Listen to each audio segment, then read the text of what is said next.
Hi, everybody. We'll get started in a moment. We're just going to let people join in. Okay. Welcome, everybody, to our first Exemplify of fall 2024.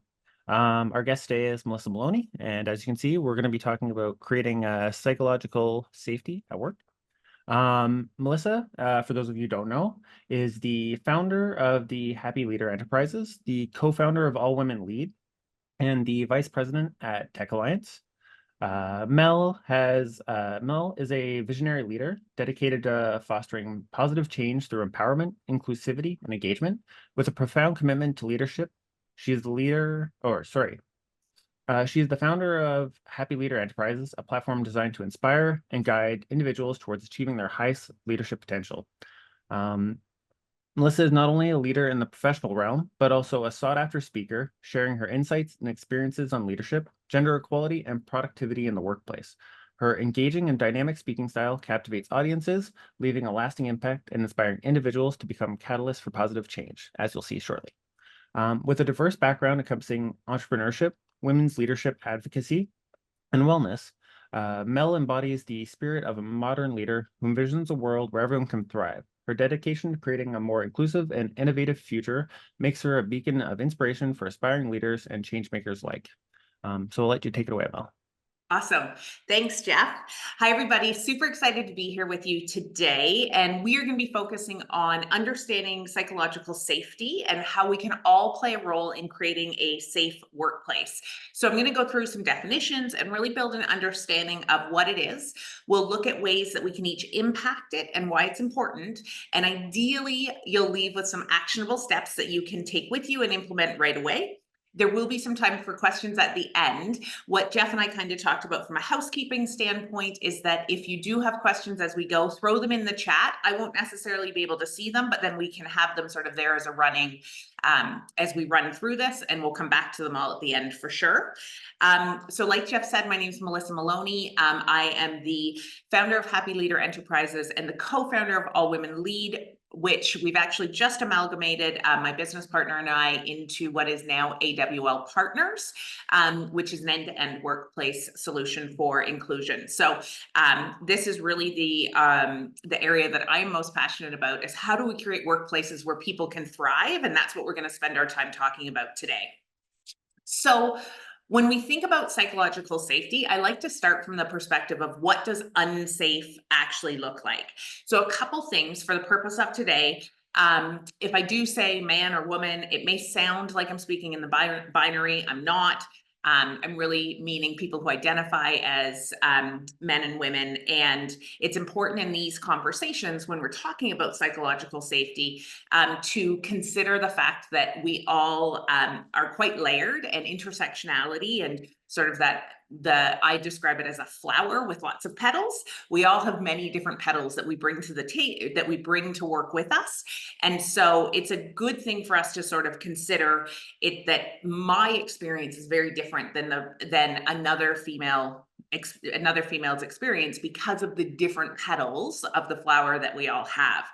So it's a very complex topic. So I just like to sort of start from there so we have a good baseline as we go through things.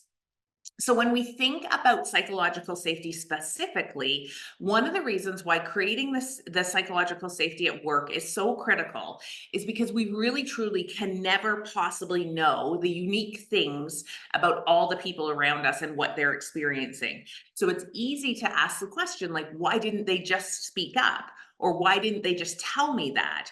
But ultimately, there are so many reasons why someone may carry fear with them. And sometimes it's because they have done that in the past and it's not gone the way that we would expect it. So I want to start with just a few facts on fear, and then we'll move from there. So typically, the way that we look at fear in the workplace is it tends to be avoiding behaviors. Things that may make others think less of us is common practice. So, I'd rather keep my job by staying within the lines, so to speak, than saying something that somebody might think makes me look stupid, or that I feel makes me look stupid. We know that 85% of respondents who were asked said that they had at least one occasion when they felt unable to raise a concern with their bosses, even though they believed the issue was important. So much of this really stems around that fear of speaking up, and that's what we're trying to avoid. So when we think about psychological safety, and what it really means, it's really not. It's describing a belief. It's not it of sort of what are the formal and informal consequences of what happens if I have to admit failure, or what happens if I might not be right. So in a safe environment, people believe that if they admit failure or ask for help, there won't be a bad consequence. Candor's allowed, candor's expected, it's all good things. New ideas are welcomed. This is what a safe environment feels like. It's not about being nice, which I think is sometimes it gets a little bit confused with sort of niceties, and that's not what it is. It's about productive disagreement and a free exchange of ideas with no fear of consequence by exchanging those ideas. It's not a personality factor. It's not about being introverted versus extroverted, or a lack of confidence. It really is about a work climate. And what does that work climate feel like? What is accepted versus what isn't? So it's not a personality trait. So when we think about it, one of the things that it's not is another word for trust. And so I think trust and psychological safety can sometimes be cross-sectioned, where people think that they're the same. And the difference is trust is something that is built up over time, and it's the belief that somebody will follow through on their actions, or will be there in the long term, where psychological safety is more about immediate. It's in the moment. In the moment, in my immediate experience, how is this interaction going to go? What does my interpersonal connection look like in this moment? So that's what we really want to explore as we go through this, versus trust is more about giving someone the benefit of the doubt. Psychological safety is more about that. Can I say this right now and it be okay? So when we look at why is it important and what do we get from building a workplace that is psychologically safe? The biggest thing, when you feel fear at work, is it inhibits your learning. It really does consume resources and time and space within our brain. It's kind of that noise in the background that's always there, that diverts our ability to actually use those natural resources within ourselves, like memory, problem solving, and those. So if you think about a situation or a time when you didn't feel safe, and what that does sort of inside the brain, and how much time it consumes, the self-talk that's in there that says, oh, don't say that. That's a lot of energy and resource that is not maximized because of the fact that I'm so busy worrying about the consequences that I can't just speak freely, or brainstorm and all the good stuff that comes when there is safety at work. That ability to share information freely, asking for help, experimenting, knowing that it's safe to take risks, all of these great things that happen when we do feel safe at work. Significant increase on employee engagement, right? It enhances teamwork, collaboration, all of the good stuff. And a lot of the stuff that I hear a lot when I work with different companies that is missing in the workplace today. So the more that we can create these safe environments that set people up for success, the better the results are going to be on the company's bottom line. So I do a lot of work in the employee engagement space, and that work really centers around the 4 different energy sectors that we all have, not fluffy, not fluffy energy, like literal energy sectors that all of our bodies have, that all of us have. And so the first is physical energy. And so with physical energy, it's that ability to actually take breaks, take vacations, renewal, give your body the time that it needs to rest and reset. That's physical energy. Mental energy is the ability to create focus for yourself and to be able to prioritize and do the things that you do best. Spiritual energy is about having a connection to the mission and meaning of the work that you're doing. And emotional energy is the one that ties most directly to the psychological safety. And that's, do I feel safe? And do I have trust at work? And am I able to surround myself with those things? So when we think about what that actually looks like, when I have strong emotional energy at work and I can surround myself with these good feelings and these good emotions, it means I get to do the things that bring me joy. I get to have positive relationships around me. I get to do what I do best, but I do those things with enjoyment, satisfaction, safety, and trust. And when that happens, I'm not spending time inside my head and not being productive and actually producing for your organization. So all of this to me comes down to, how do we create a better return on the investment of our team members? And so this little bit of time that we're spending on creating a psychologically safe work environment should ramp up productivity and actually increase production of what your staff are getting done.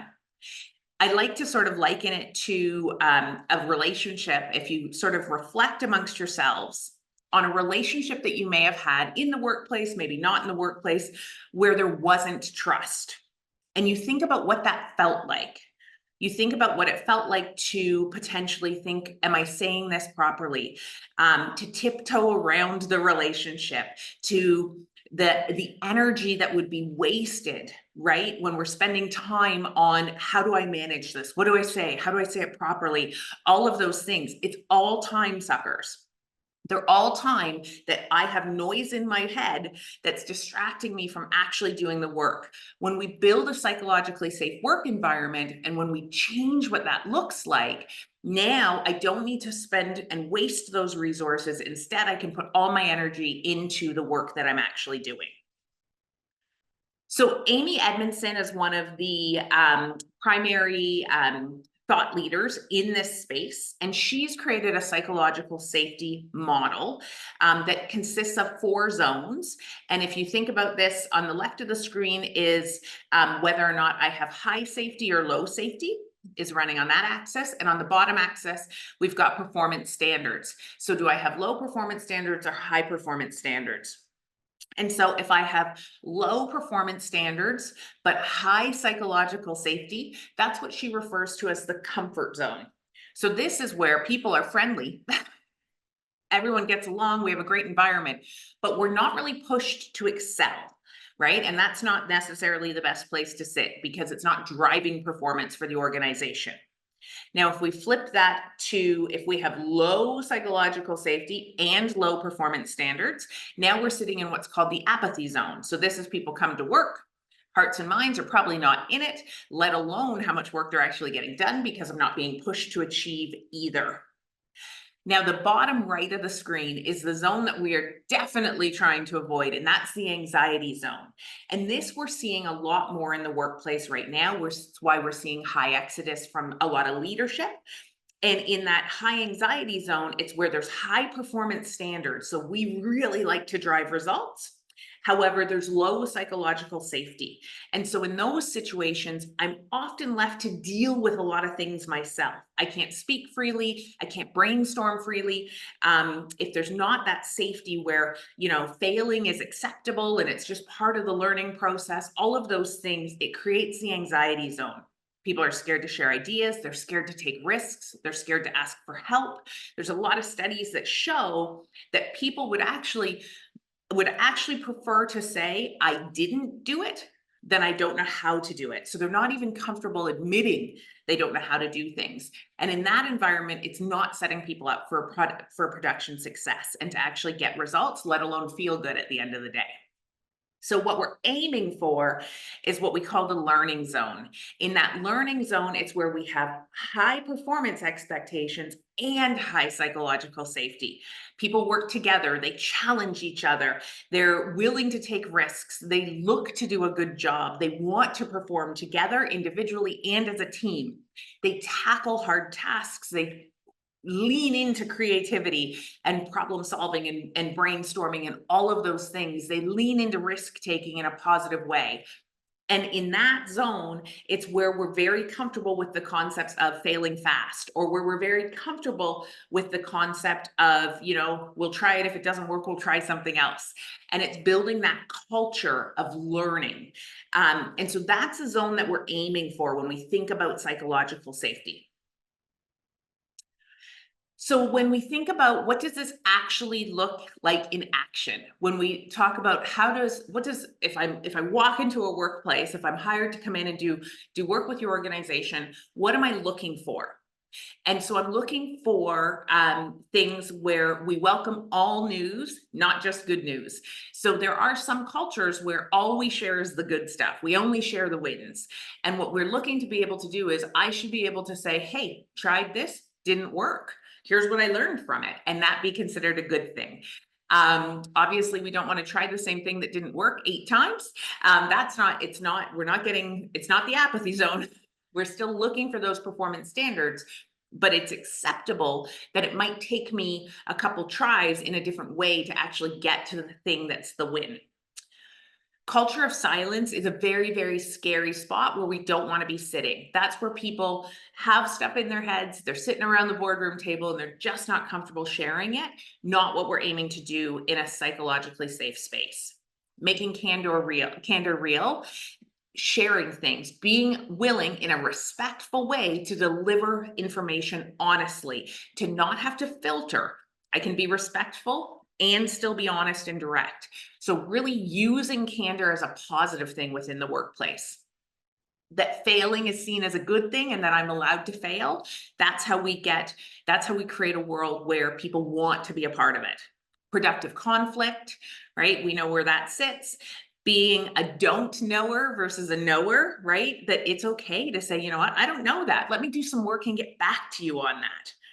Humble listening. So truly listening to people, trying to understand, being curious, using listening as a skill set so that people have the ability to talk about things and feel comfortable expressing things and feel comfortable knowing that people will hear them out. And then permission to care. In a safe environment, I have permission to care. I have permission to say, wow, that must have been hard for you to experience that. How can I help? Right? We want to create an environment where it's not just about the hard results, but also about some of those softer results, the successes in the journey, the risk taking and celebrating those things and being happy with those things. So one of the things that I like to use is this is a model from the Conscious Leadership Group. They have a book, it's called The 15 Commitments of Conscious Leadership, and I love this model.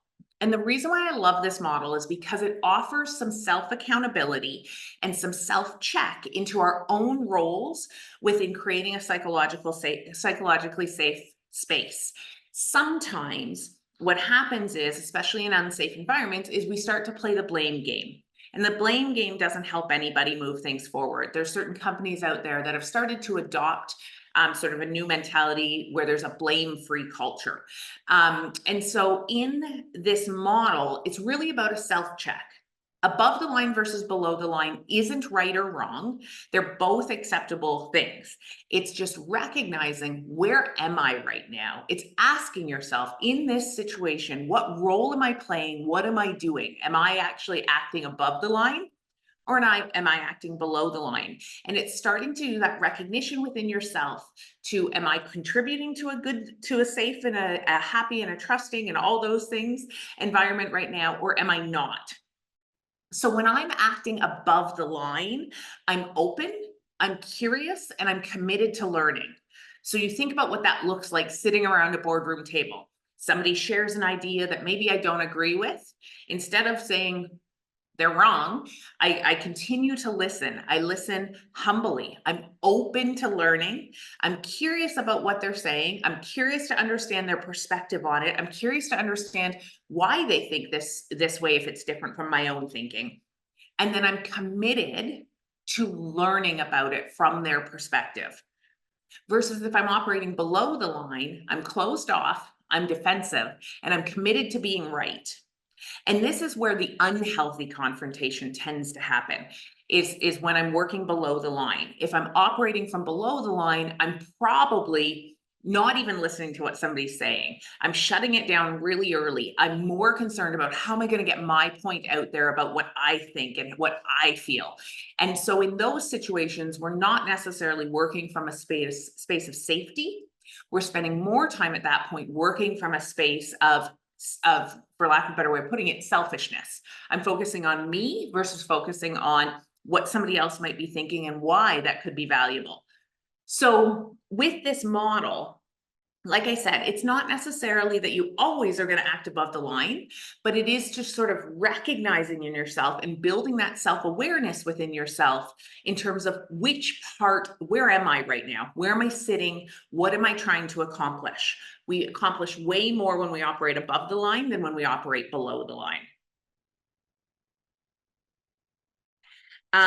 So when we look at how do we actually build psychological safety and what are some things that we can do within the workplace to build psychological safety, this chart breaks it down into sort of where we typically have seen things. So the default frame versus the reframe in terms of how do we create an environment that actually allows for these things to happen.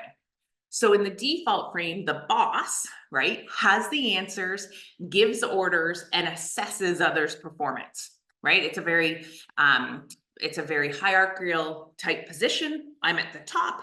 I know what's right. I can tell you what to do. And then I assess whether or not you do it the way I expect. That's the boss, right? When we reframe this, what we want is somebody who sets direction, right? I don't need to have the answers. I need to give you the direction in terms of where are we trying to head to, and then you can help get there. We invite input that to clarify and improve, and we create conditions for learning. So we're shifting sort of that boss knows all mindset to boss knows where we're trying to get to. Team brings together all of the ways that we could get there. And there's not necessarily one right way and one wrong way. Instead, I get to contribute to that. And maybe I have a different way of doing it that isn't the way it's always been done. Doesn't mean it won't work though. And maybe it brings even greater opportunity for us as an organization. So when we think about others in that situation, okay, subordinates do what they're told versus somebody contributes with crucial knowledge and insight. So this has become a bit of a bigger conversation when we look at diversity in the workplace and the value that having diverse opinions and diverse perspectives bring. And what tends to happen sort of in the old school way is things tend to stay. This is how we've always done it. This is what works. This is the formula we're going to continue.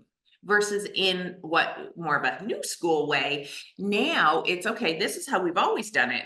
But what other things could we consider? What could happen if we did it in a different way? What might the possibility be? And sometimes that means we still go back to the old way. It might be the right way, the best way, and all those things. But other times, looking at those different perspectives, considering it from a different perspective allows us to potentially drive greater results and greater returns than we would have had we just kept doing it the same way. So when we're creating psychological safety, we're doing it as a way to create more opportunity. So some tips that we can use to build. One of the biggest things is questions and the power of asking a great question and using curiosity. And so I believe that curiosity is a superpower, and that those of us who can really lean into being curious about things have so much opportunity. I've spent a lot of my career in the world of sales, and so I'm a big believer that curiosity leads to great selling, from the perspective that if I ask great questions, then I do a way better job understanding what somebody needs and building out a solution that aligns with their goals. And so when we're looking at a workplace as a whole and how do we use this to bring in psychological safety, it's the same thing.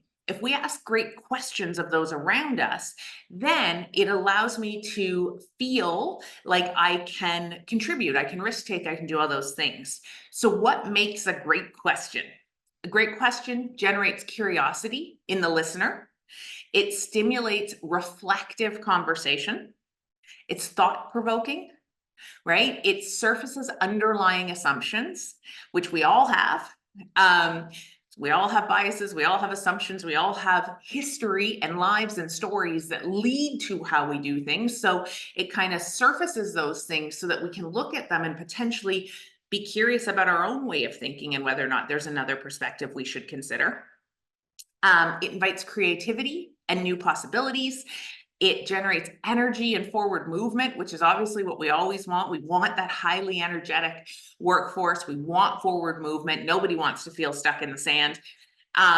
It's channeling attention and focusing, right? It's that ability to ask these incredible questions that makes me want to focus on what you're talking about, that makes me want to contribute in a way that is absolutely like it just to a whole other level of conversation and not just surface level, and really digging deep and really exploring sort of that idea of 5 whys. Why is it like that? Well, why is it like that? Well, why is it like that? Well, why is it like that? And digging deeper and deeper and deeper into the actual problem so that we're not just dealing with stuff at the top, but we're actually getting to those root causes, which is where we can actually then start to deliver more, get better results, and see greater performance and returns.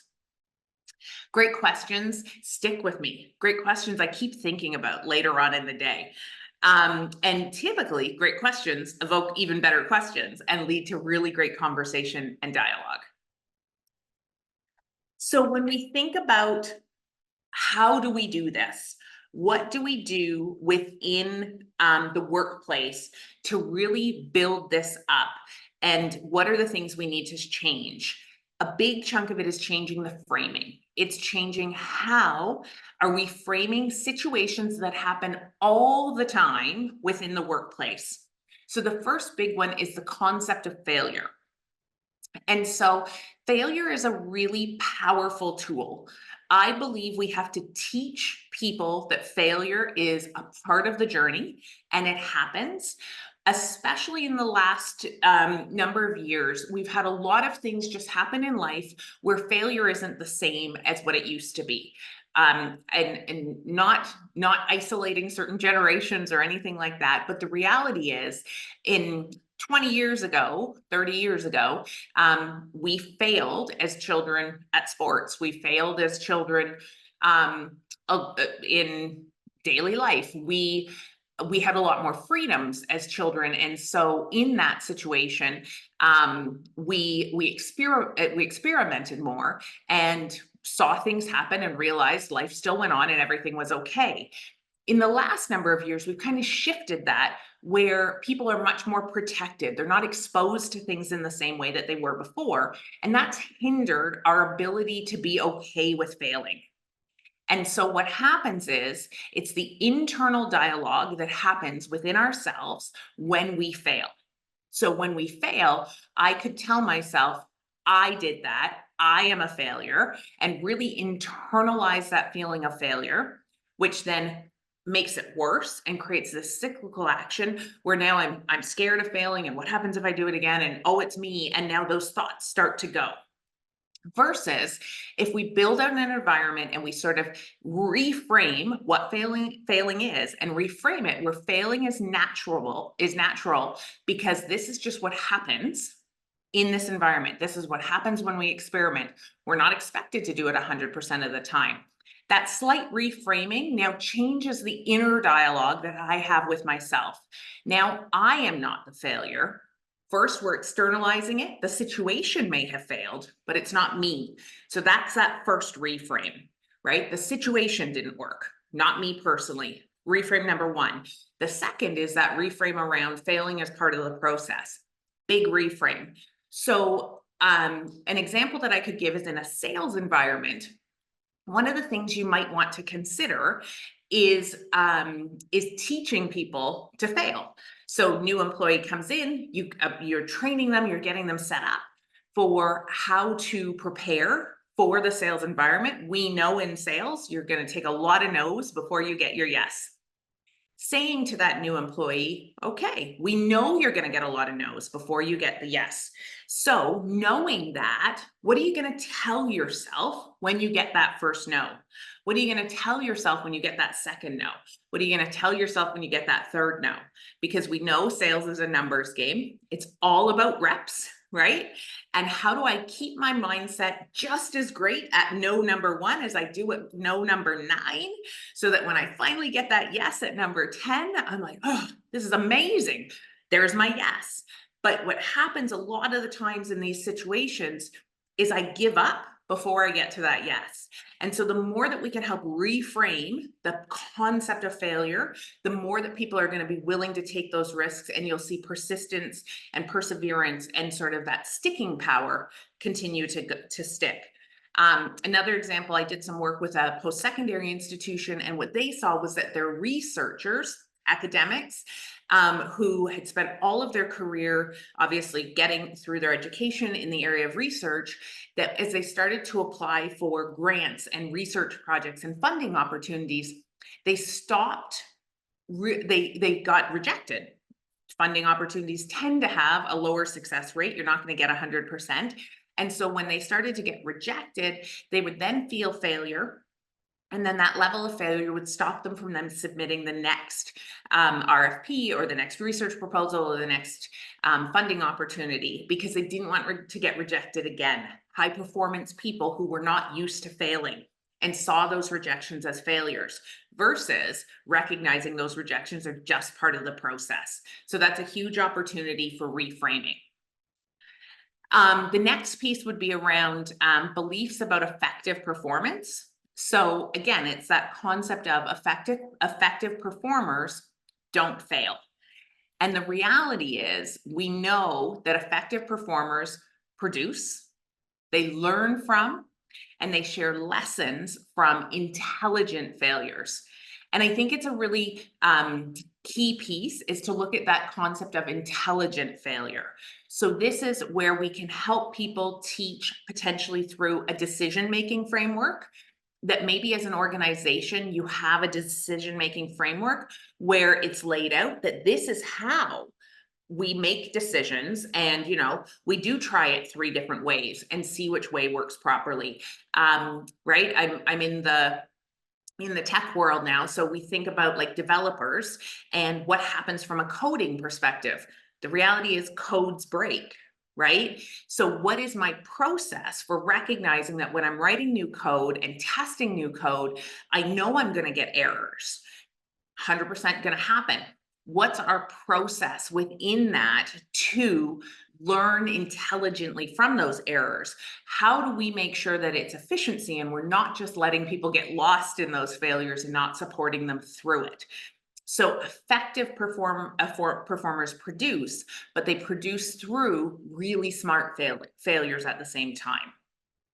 So achieving a goal, right? Traditional framing is we do everything to make sure we prevent failure, which would be amazing. I would love for all of us to walk into work every single day and hit the bullseye every single time. Would be incredible. But we also know that that's probably not going to happen. So it really is about, how do we fail fast? How do we promote fast learning? And I think you see that a lot in the entrepreneurship world, right? Great entrepreneurs are very comfortable with failing. Idea didn't work, we're going to try something new. Teaching that sort of in a workplace environment it is about, how do we create a culture where we learn from things? How do we build that out in such a way where I can now take what I'm learning, implement it into the next run, and hopefully move faster through it the next time?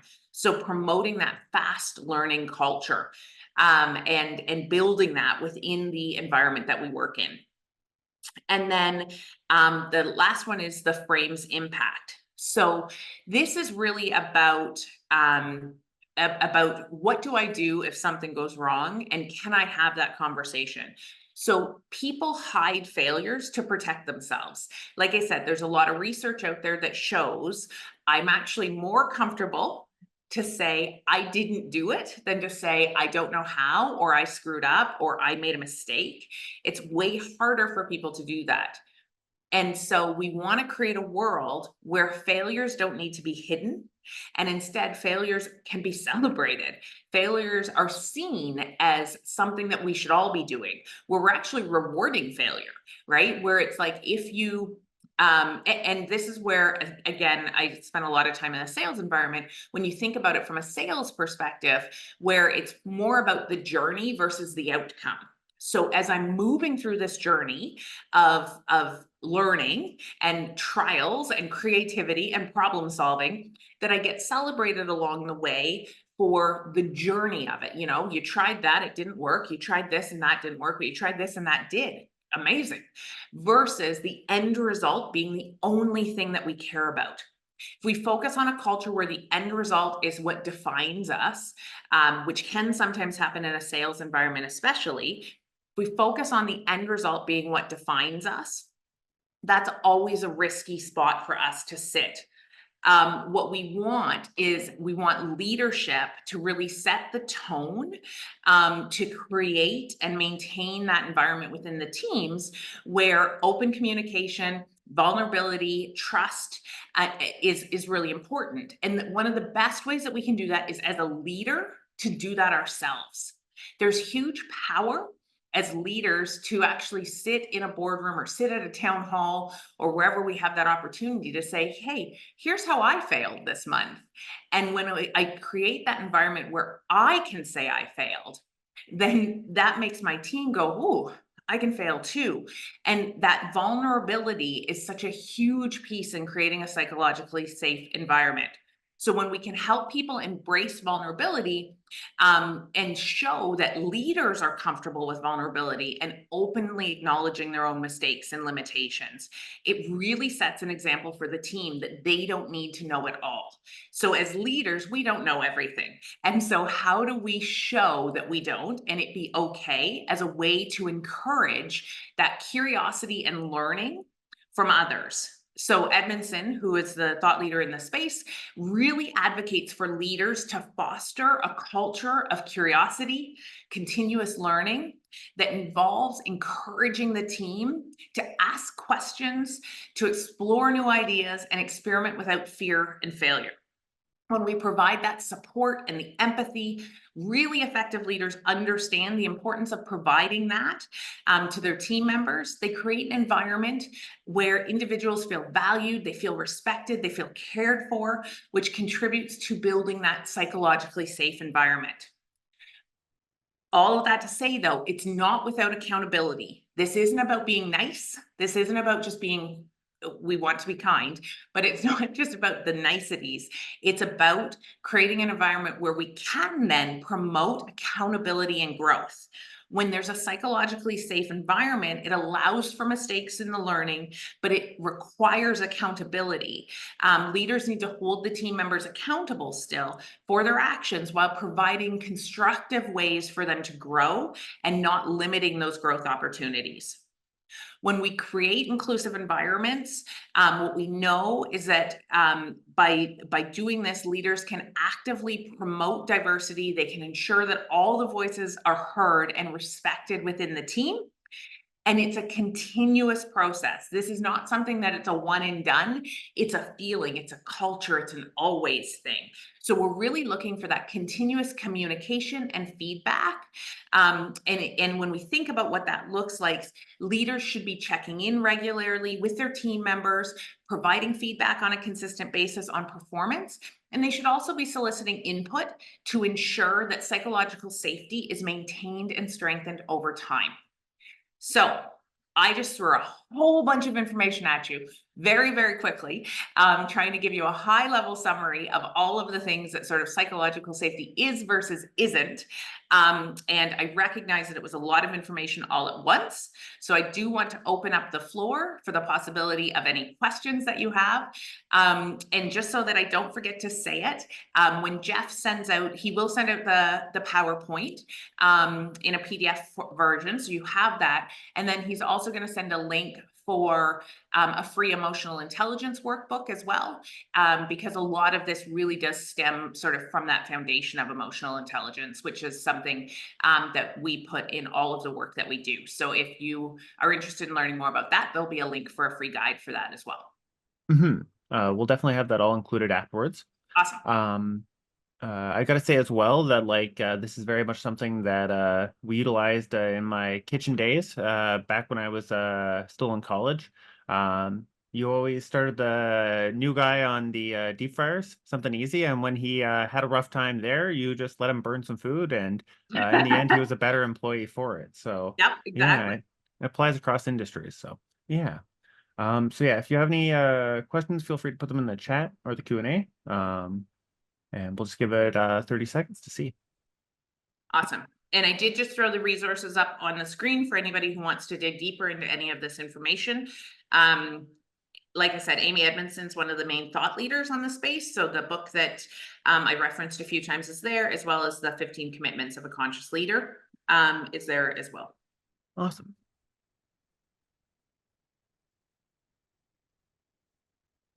Okay.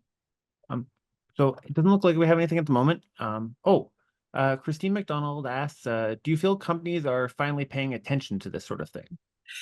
I think so. I would say yes. I think people are recognizing, we're seeing, I've worked in the employee engagement space for directly from a consulting standpoint for about 8 years now. And so I think what before was really about, like, how do we create this work environment that people want to be a part of? And I used to say, because Google would be used as an example all the time. And it's like, oh, well, they've got slides and they've got video games and they've got all this really fun stuff. And I used to challenge it and go, okay, but that doesn't make me actually want to come to work every day. It doesn't make me more productive. It gives me something that potentially add some fun to my day, but it's not necessarily building out an actually engaged place. I do think that this is something that people know is important. What I don't think is happening though is people actually understanding how to do it. It's not easy work and it's not fast work. And so, Christine, what I'm seeing is I think people are seeing it and they want to do it, but the actual building a culture of trust, building a culture of shared language, building a culture where it's okay, which sometimes means we have to slow down in order to speed up. It's not, it's similar to any of sort of the diversity work that's happening there. It's not a checkbox. It does actually need to take strategy and implementation and time. And so I don't think it'll be a fast fix. I think it's something that, we make a decision today and we'll probably start to see the results in a couple of years from employee attrition changing and from production results going up, but it won't be an overnight fix. So I think there's going to be a lot of work that needs to be done from the stick to itness of this to make people actually stick it out long enough to really see the returns. But what we know is people are tired, people are burnt out. We're still seeing the effects of the pandemic in terms of what it's done to people's mental health. And these are the things we need to do if we want to create a work environment where people can not look at work as much of a task as what versus something that I want to be a part of every day. Mm-hmm.